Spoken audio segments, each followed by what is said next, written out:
Hey there, this is Ill Factor from beatacademy.com. In this video, I want to share with you my process of recreating Dua Lipa's New Rules. Now, the point of this video isn't necessarily to pinpoint the exact patch or sound being used in the original production, but more so to develop the ear training and to help to get in the general ballpark area by just using the tools you have at hand with your current DAW. So I'll be using a lot of the preset sounds in Ableton Live, including some samples from a sample pack that I've created, that I've put together that you can download absolutely free just by clicking the link below in the description box. So, without further ado, let's dive right in. Now I'm going to start my recreative process by working at the chorus and working my way back to the verses.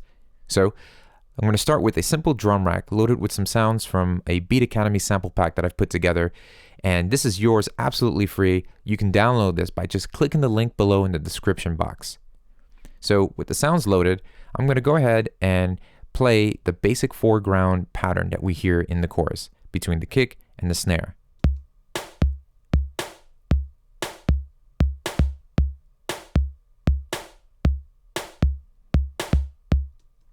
And that's the basic pattern in relation from the kick and the snare. So next we have this hey little sample that we can hear on the pickup notes. And we're going to go ahead and insert that right there. And sometimes the way I like to do this is I'll actually play and then hit stop right when I hear it in my head. And I kind of see that little play bar here, that line letting me know, indicating where on the grid I should be inserting that sound. Just a helpful thing. This is something I just got used to doing. So now that I've placed those two hays there, I can go ahead and highlight that 1 bar count and just hit Command D to duplicate.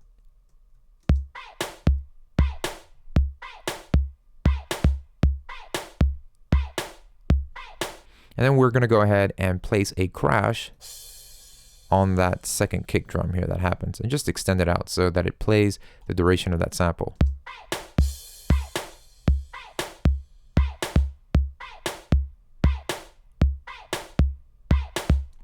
Now let's just do a little bit of processing, and to make things a little simpler, I'm just going to use the drum rack, the drum bus plugin in Ableton Live. And so, and if you're not using Ableton Live to follow along, you can just go ahead and use any type of saturator, compressor, but this is pretty much all that in one. So bring up a little bit of the transients, just a little bit of that crunch.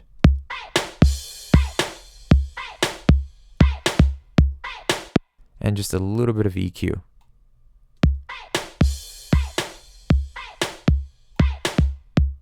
Just to take out a little bit of that low end. Now let's go ahead and layer that kick and snare pattern with some percussive elements. And this is where the bulk of the life comes from in the overall groove in the original record. So I'll start with a tambourine. The tambourine already has a good swing feel to it. And the swing feel is exactly what I want to incorporate along with the kick and snare pattern that we have.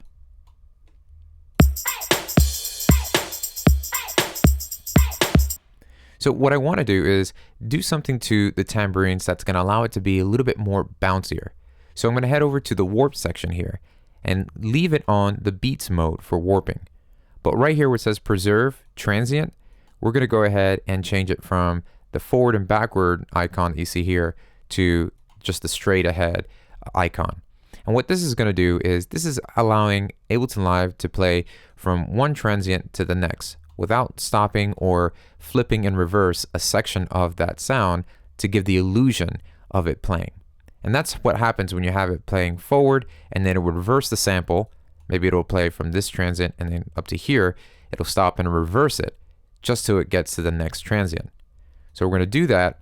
We're going to take that off forward and reverse and hit just the forward mode, and we're going to lower the preservation amount. So think of this as just lowering the decay. So let's lower that down from 100 to around 22. So you can see what a difference it makes when you go all the way back to 100 and lower it down. So it's a great way to add some more bounce to that percussive element.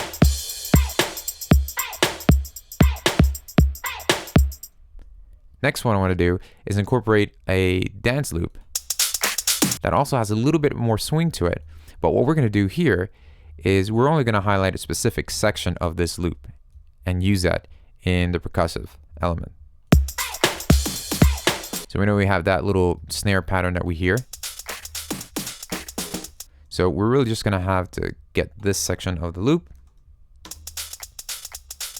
And then we're also going to repeat the same thing. We're going to go from the forward backward mode to just straightforward, playing from transient to transient, and we're going to lower the transient amount.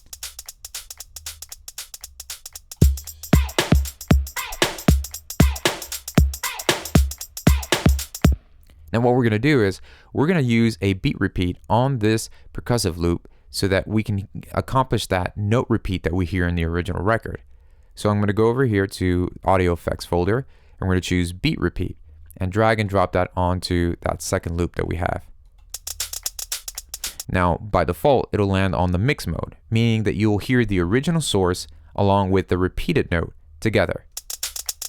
So we're going to go switch from mix to insert so that we only hear the repeated note once the beat repeat is being triggered. So let's go ahead and change it from every 16th note to 32nd. And then we're going to mess around with the offset. So let's go over to maybe at 4/16 and lower the gate, which is how long that would actually happen. Right. And then the interval determines how often will you hear this repeat happen. So right now it's doing it at every bar. So let's maximize it to hearing it at every 4 bars. And now let's listen to with the tambourine and the drums together.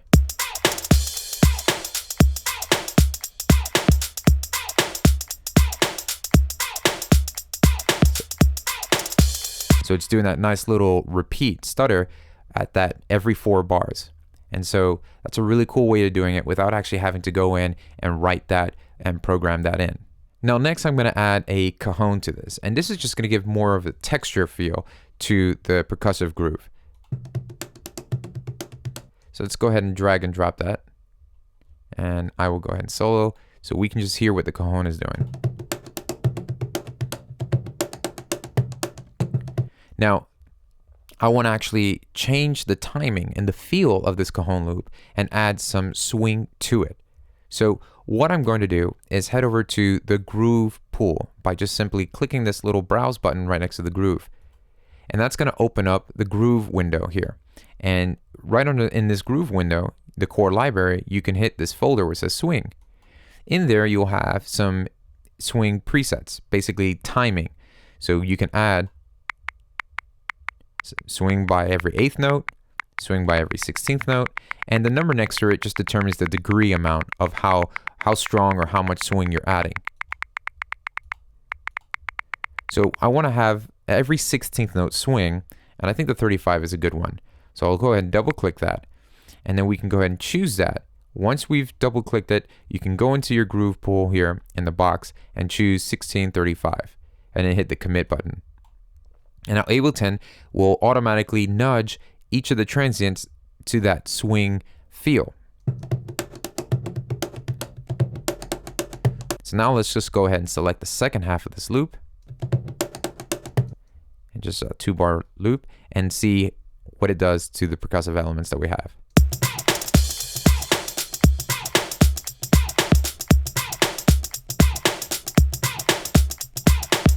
So we're able to add that nice swing feel to it, which is really at the heart and core of getting this percussive loop to sound great. Now let's go ahead and add just one more layer to this. And we're going to repeat the same process. I've got just a basic dance loop here with no bottom and no kick element in there. So it's just more of a top loop. And I'm going to drag and drop that into this as well.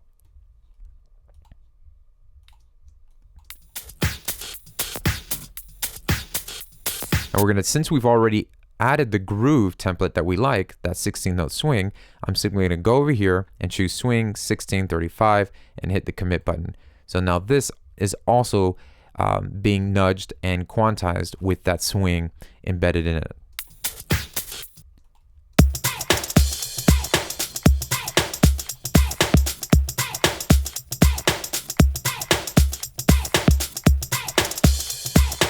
Now that I've got that percussive groove, I'm going to go ahead and select all of them and simply just right click or use Command G to group them. And now let's listen to the drums without them. And now with them.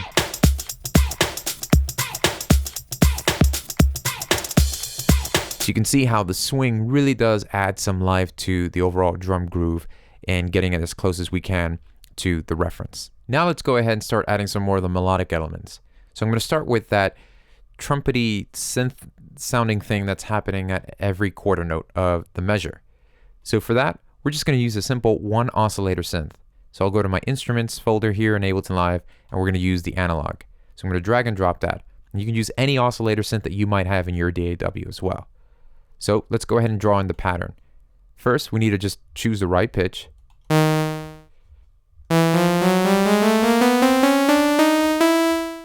So the note that we hear consistently is that E. And now let's go ahead and adjust the timing.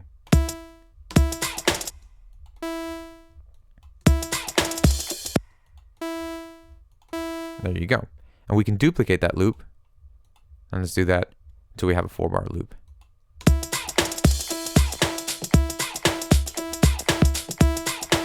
Now we're going to shape the tone of this synth.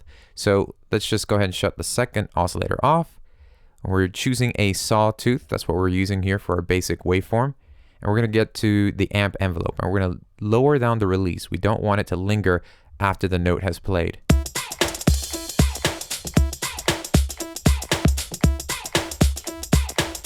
And you can mess around with the sustain a little bit.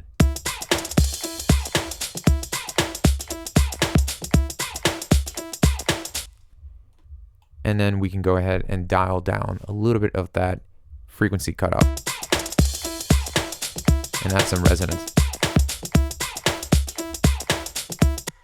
Now this will come a little bit, the shape of the sound is going to come a little bit more from the processing. So I'll go ahead and add a simple a ping pong delay, a simple ping pong delay, not to be confused with the simple delay in Ableton Live, but we'll use a ping pong delay here, and let's just go ahead.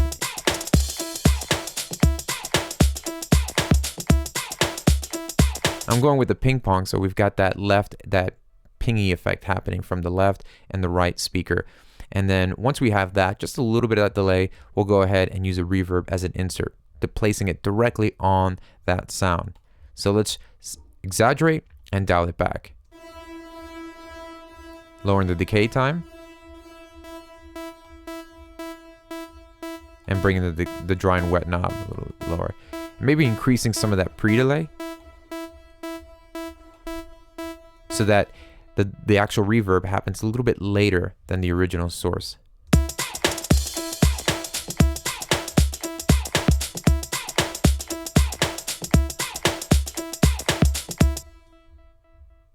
Okay, now let's go ahead and add that bass line.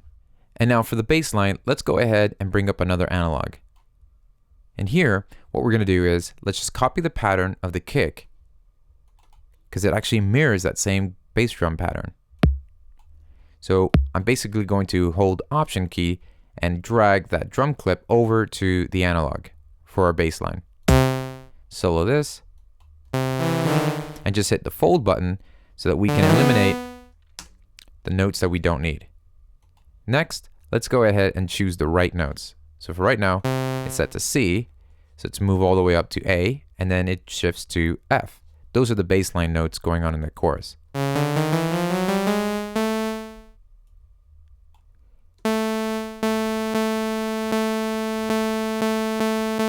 And then we go ahead for the second half, switch all the way down to F. So we also have an octave switch that happens here and here. So let's go ahead and bring that A2 a whole octave higher. And same thing for the F.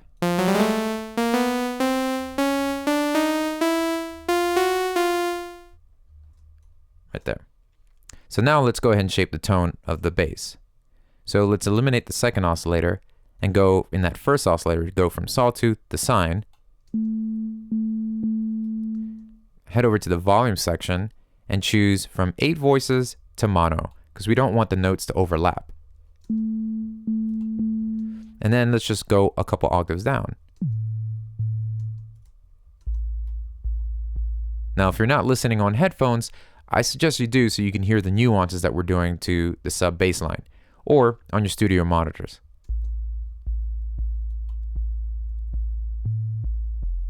Now, in order for that nice little octave switch that we have from that A2 and that F3, I want to make sure that I have the glide and portamento set so that we have a nice glide from that one note to the higher octave note.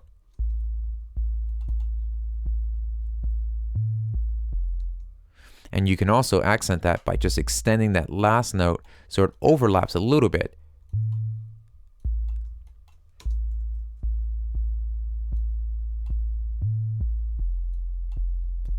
All right, and now we're going to add some harmonics and do some more tone shaping. So audio effects folder, I'm going to add the amp plugin and set it to heavy and dial the dry and wet back a little bit. Maybe the gain just a little bit as well. And we're using EQ to shave off some of that high-end fuzz that we're hearing now.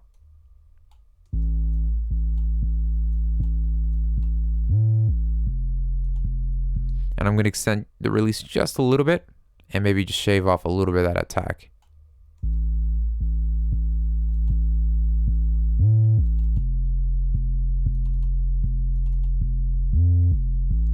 And we're going to use a compressor just to enable the sidechain so that when the kick drum does hit, it'll allow the sub bass to just duck a little bit, giving more punchiness to the sub bass because you're perceiving it from the actual kick drum.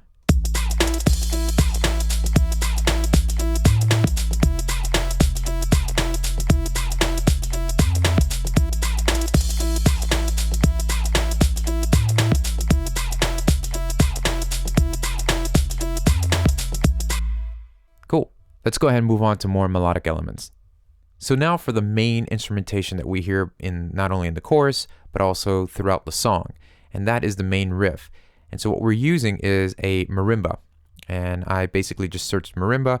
That came up in the Ableton Live library from the mallets under the collision instrument, and this is what we have.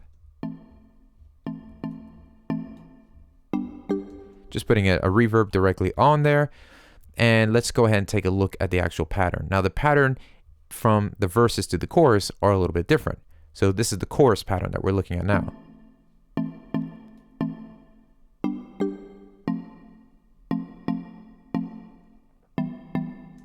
So I'm going to go ahead and duplicate this bright marimba so that we can add a little bit just more some texture on the higher end.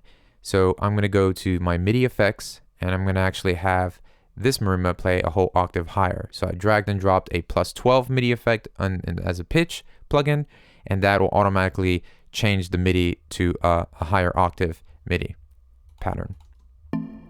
Let's go ahead and play it. And I'm also going to use the wavetable. Let's just choose the wavetable here and set it to sine. This is going to help just give it some body as well. So I'll click and drag that same pattern.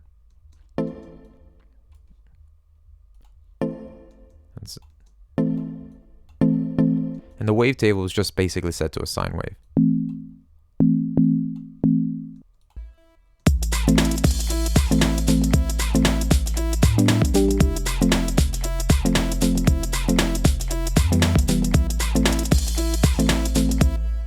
So now let's have a pad that's just, when I listen to the reference, it's just kind of somewhat hovering in the background.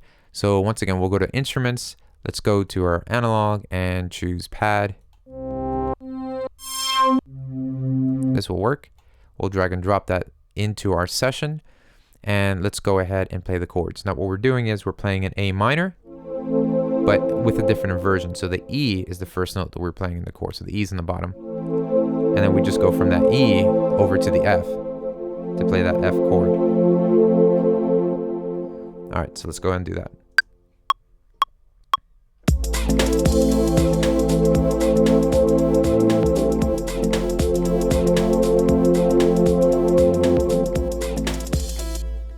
So let's just highlight those first two bars and bring it a little bit lower in the mix, and also open up the cutoff filter that comes enabled already mapped on this plugin.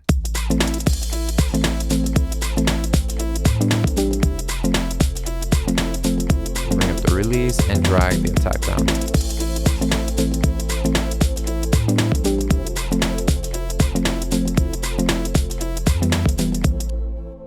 Cool. So once we've gotten the core group elements in the chorus, I will now go ahead and work backwards towards the other sections of the songs to just iron out any other differences in the nuances within the patterns or rhythmic elements. So let's start with the main riff. Here we have the marimbas playing a different pattern that we hear in the chorus.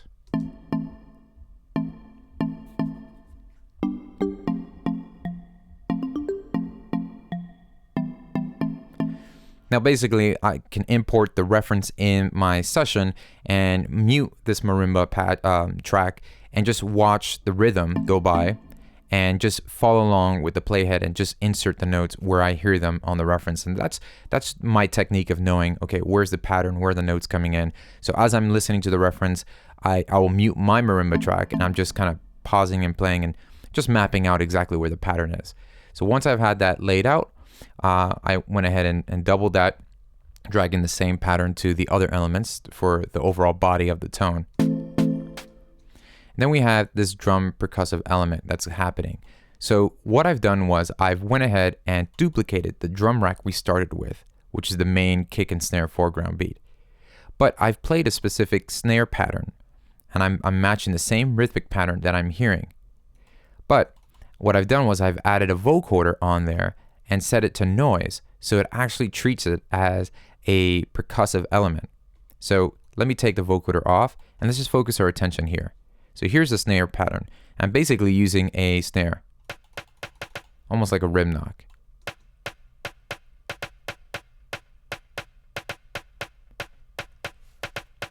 Now, if you can't find the exact sample, in this case, I could probably go in and look for some kind of percussive sample that sounded, it actually sounds like a cajon, but more of the snare part of it. So I could have done that, but I wanted to use the vocoder here to just kind of quickly get to the general ballpark. So we go ahead and set the vocoder and make sure it's set to noise. And then what you have is the snare drum is triggering the vocoder to playing the same pattern, but what we're hearing at the end is just the white noise. And so tampering around with the depth a little bit is shaping the tone. So the more depth, the actual less decay or more decay you hear on it. And the format will actually change the pitch. Well, not necessarily the pitch of the noise, but it's literally just changing the format. So I know that that's pretty obvious, but just think of it like this. The more format you're giving, the brighter and airier it becomes. The less, more to the left, the darker that noise becomes. And then the release determines when that white noise lets go. How soon does it let go after that percussive element has been played. So I can mix it now a little bit with the white noise and a little bit of that snare. And now let's hear it with the actual marimba riff. Now we can open up the release a little more. And you can also do some automation to go up and down the release.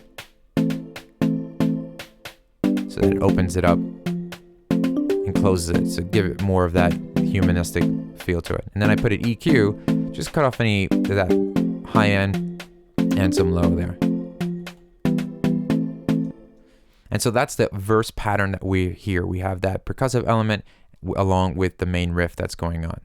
Now, as the arrangement continues to further along, we also continue to add to build dynamics throughout the arrangement. So the verse pattern has the riff and that pattern that we've created with the vocoder. Then we move on to incorporating more rhythmic elements after the next 8-bar section. And so that's over here in the drum kit. We've added this nice little blip.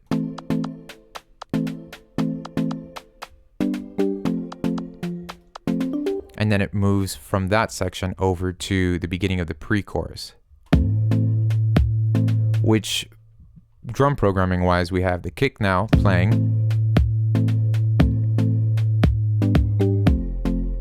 and it's incorporating the new bass. So the sign is being played, and then the A note in the bass is being played, but then there's a pitch bend, and we can go here into our envelope window, and you can see that the pitch bend of that sub goes all the way down, and it drops to just those two notes.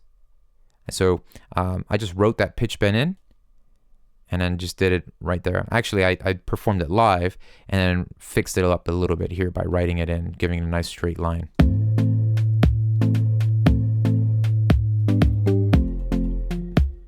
And then this is one thing I want to focus attention on this little fill here. So a big accent, and what drew me to this song in particular was a lot of the drum fills, in particular right before the chorus comes in, and some of the different fills that were happening throughout the song. So the basis of these fills, like what we see here, are really happening from the swing that we're adding to it.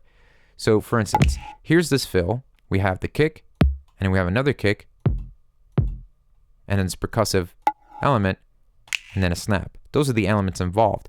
But look what happens when I go ahead and quantize them. And when I step sequence them, meaning when I drew in the note, it just doesn't feel right. So we'll go ahead and keep. And so what I did was I went back to that swing that we added in here and hit commit. And that swing is what made everything. That's what gives life to those drum fills. So it's just a matter of just A being the reference, knowing exactly what kind of hit goes where, but adding the swing to those fills is what really brings that to life.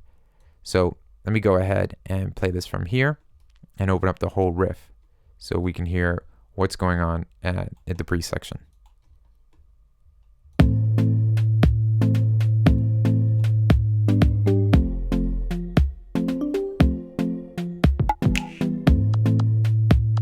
The little blip comes in again.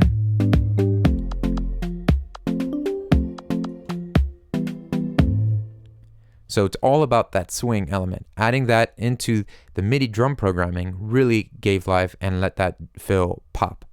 Now that I've gotten the basic essentials to each individual section, I'll go ahead and transfer them over into my arrangement window. Then we have this build in the second half of that pre-chorus. And then what we're going to do is create that rising synth that is happening at that moment. So I'll go into the instruments folder and we'll choose wavetable. I'll drag and drop that on the MIDI track that's playing the actual part. So here we have,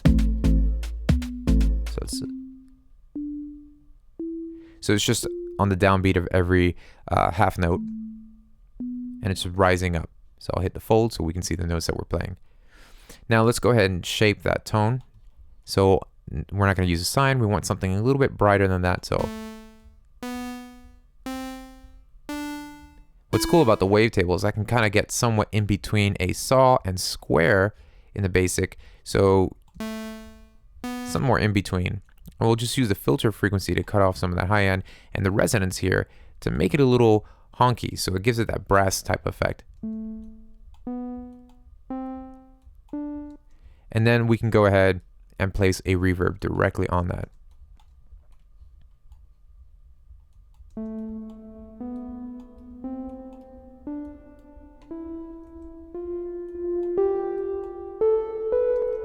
So then what I'll do is I'll go ahead and adjust the amp envelope just a little bit, just to kind of just tweak it, and maybe even add a second oscillator, kind of doing the same thing, but maybe even going an octave higher. And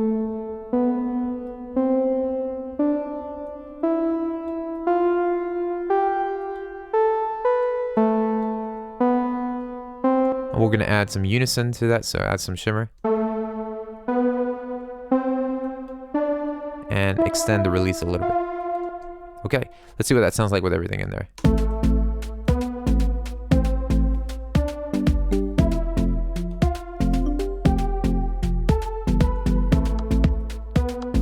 And we have the drum patterns building up.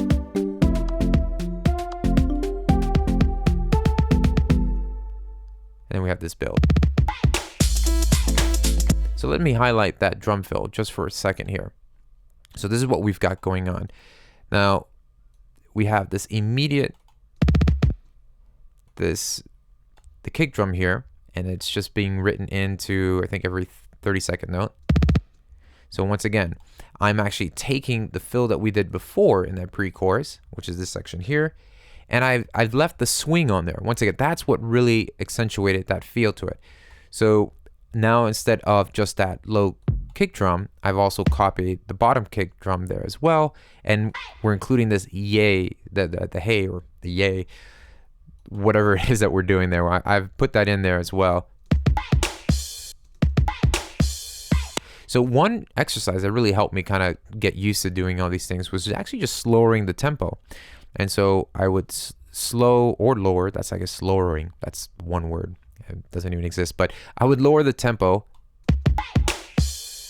and, you know, just make sure that I'm getting the pocket right. So I would drastically lower it down, get the right notes, get the right placement, listen to the reference at that tempo. So it's just a lot easier for me to just stay focused as to where each individual hit is at in the grid.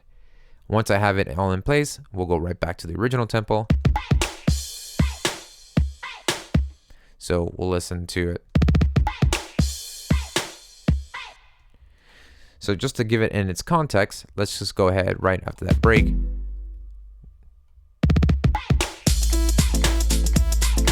And we have all the rest of the elements playing that we've created.